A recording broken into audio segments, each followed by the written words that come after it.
भारत और पाकिस्तान के बीच cease fire हो गया। अमेरिका और चीन के बीच अगले 90 दिनों के लिए टैक्स घटाने की सहमति बन गई। ये दोनों देश एक दूसरे पर 150% का टैरिफ थोप रहे थे, लेकिन अब फिलहाल के लिए ये मुश्किलें दूर हो गई हैं।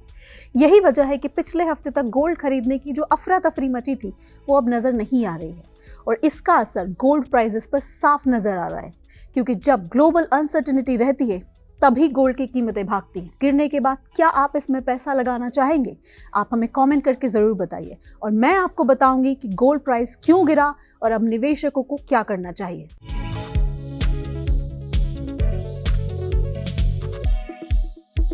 गोल्ड प्राइस लगातार दूसरे दिन गिरा है। इससे पहले 12 मई को भी गोल्ड में बड़ी गिरावट आई थी। देश और विदेश दोनों मार्केट्स में गोल्ड की बिकवाली देखने को मिली। गोल्ड की कीमतों में गिरावट की सबसे बड़ी वजह अमेरिका और चीन के बीच टैरिफ को लेकर बड़ी डील है। अमेरिकी राष्ट्रपति डोनाल्ड ट्रंप ने इस डील के बारे में बताया। इधर 10 मई को इंडिया और पाकिस्तान के बीच सीज फायर हो गया। अंतर्राष्ट्रीय बाजार में स्पॉट गोल्ड 1.4% गिरकर $3,277.84 प्रति आउंस पर चल रहा था। यूएस गोल्ड फ्यूचर्स 2% टूटकर $3,279.2 प्रति आउंस पर था। एक्सपर्ट्स का कहना है कि गोल्ड की कीमतों पर सबसे ज्यादा असर ट्रेड वॉर घटने की उम्मीद से पड़ा है। अमेरिकी सरकार के अधिकारियों ने 11 मई को चीन के साथ ट्रेड डील होने का ऐलान किया। उन्होंने कहा कि इस डील से अमेरिका के व्यापार घाटे में कमी आएगी। चीन की तरफ से इस डील की पुष्टि की गई। चीन के अधिकारियों ने कहा कि अमेरिका के साथ डील पर सहमति बन गई है। अभी 2 हफ्ते पहले की बात है जब गोल्ड अपने रिकॉर्ड हाई पर पहुंच गया था।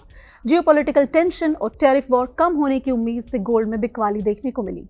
आमतौर पर दुनिया में उथल पुथल बढ़ने पर गोल्ड की चमक बढ़ जाती है।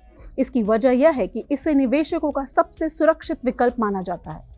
रिस्क बढ़ने पर लोग शेयरों में पैसे निकालकर गोल्ड में लगाते हैं। रिस्क घटने पर लोग गोल्ड से पैसे निकालकर शेयरों में लगाते हैं। ध्यान देने की बात है कि 22 अप्रैल को गोल्ड की कीमतों ने ऊंचाई के नए रिकॉर्ड बनाए थे। अंतर्राष्ट्रीय बाजार में गोल्ड $3,500 प्रति आउंस पर पहुंच गया था। भारत में सोना 1 लाख रुपए प्रति 10 ग्राम को पार कर गया था। अब सबसे अहम सवाल कि फिलहाल निवेशकों को क्या करना चाहिए। ब्रोकरेज फर्म रिलायंस सिक्योरिटीज के सीनियर कमोडिटी एनालिस्ट जिगर त्रिवेदी ने कहा, चीन के साथ टैरिफ को लेकर बातचीत में अच्छी प्रगति से डॉलर इंडेक्स चढ़ा है। स्विट्जरलैंड में दोनों देशों के बीच हफ्ते के अंत में बातचीत हुई। इसका असर सोने की कीमतों पर पड़ा। उन्होंने कहा कि शॉर्ट टर्म में गोल्ड की कीमतों में गिरावट जारी रहने के आसार हैं। डॉलर की मजबूती का असर सोने पर पड़ेगा। इसका मतलब कि शॉर्ट टर्म में सोना गिरकर $3,200 तक जा सकता है। इंडिया में गोल्ड फ्यूचर 90,000 के नीचे पहुंच सकता है। निवेशक गिरावट पर सोने की खरीदारी कर सकते हैं। गोल्ड प्राइस की गिरावट पर आपकी क्या राय है? क्या आप अब इसमें निवेश करने का सोच रहे हैं? हमें नीचे कमेंट करके बताइए। गोल्ड और शेयर बाजार से जुड़ी सभी खबरों के लिए मनी कंट्रोल हिंदी के साथ बने रहें। हमारे फेसबुक पेज को लाइक करें, यूट्यूब चैनल को सब्सक्राइब करें, और व्हाट्सएप से जुड़ने के लिए लिंक नीचे कमेंट बॉक्स में दिया है।